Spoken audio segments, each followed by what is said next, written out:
کہانی خونی جھیل۔ اگر ہمیں بغیر کسی خوف کے ایک ساتھ کسی بھی مسئلے کا سامنا کرنا پڑتا ہے تو ہم اس سے نجات حاصل کر سکتے ہیں۔ ایک زمانے میں جنگل میں ایک جھیل تھی جو خونی جھیل کے نام سے مشہور تھی۔ شام ہونے کے بعد کوئی اس جھیل میں پانی پینے نہیں جاتا تھا۔ ایک دن چنو ہرن اس جنگل میں رہنے کے لیے آئے تھے۔ جنگل میں اس کی ملاقات جگو بندر سے ہوئی۔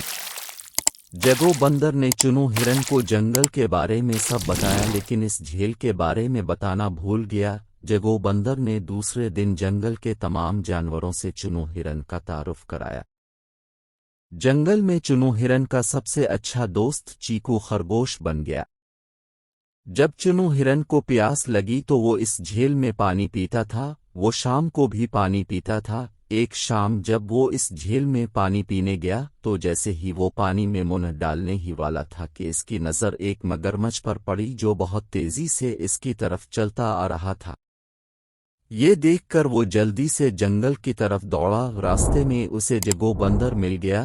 جگو چنو ہرن سے اتنی تیزی سے بھاگنے کی وجہ پوچھتا ہے۔ چنو ہرن نے اسے ساری بات بتا دی۔ جگو بندر نے کہا کہ میں آپ کو یہ بتانا بھول گیا کہ یہ ایک خوبصورت جھیل ہے، لیکن شام کے وقت یہ انتہائی خطرناک ہو جاتی ہے۔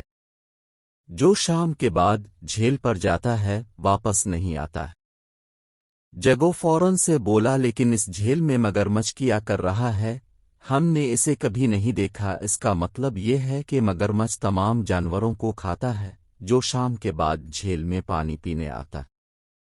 اگلے دن جگو بندر جنگل کے تمام جانوروں کو لے کر اس جھیل پر گیا۔ مگرمچھ نے تمام جانوروں کو آتا دیکھ کر خود کو چھپا لیا، لیکن مگرمچھ کی کمر اب بھی پانی کے اوپر دکھائی دے رہی تھی۔ سب جانوروں نے بتایا کہ جو چیز پانی کے باہر نظر آتی ہے وہ مگرمچھ سے۔ یہ سن کر مگرمچھ نے کچھ نہیں کہا۔ چیکو خرگوش نے اپنے تیز دماغ سے سوچا اور کہا کہ یہ کوئی پتھر نہیں ہے، لیکن ہم اسے تبھی قبول کریں گے جب یہ خود بتائے گا۔ یہ سن کر مگرمچھ نے کہا کہ میں ایک پتھر ہوں۔ تمام جانوروں کو معلوم ہوا کہ یہ مگرمچھ ہے۔ چیکو خرگوش نے مگرمچھ کو بتایا کہ تمہیں یہ تک نہیں معلوم کہ پتھر نہیں بولتے ہیں۔ اس کے بعد تمام جانوروں نے مل کر مگرمچھ کو اس جھیل سے نکالا اور خوشی خوشی زندگی گزارنا شروع کیا۔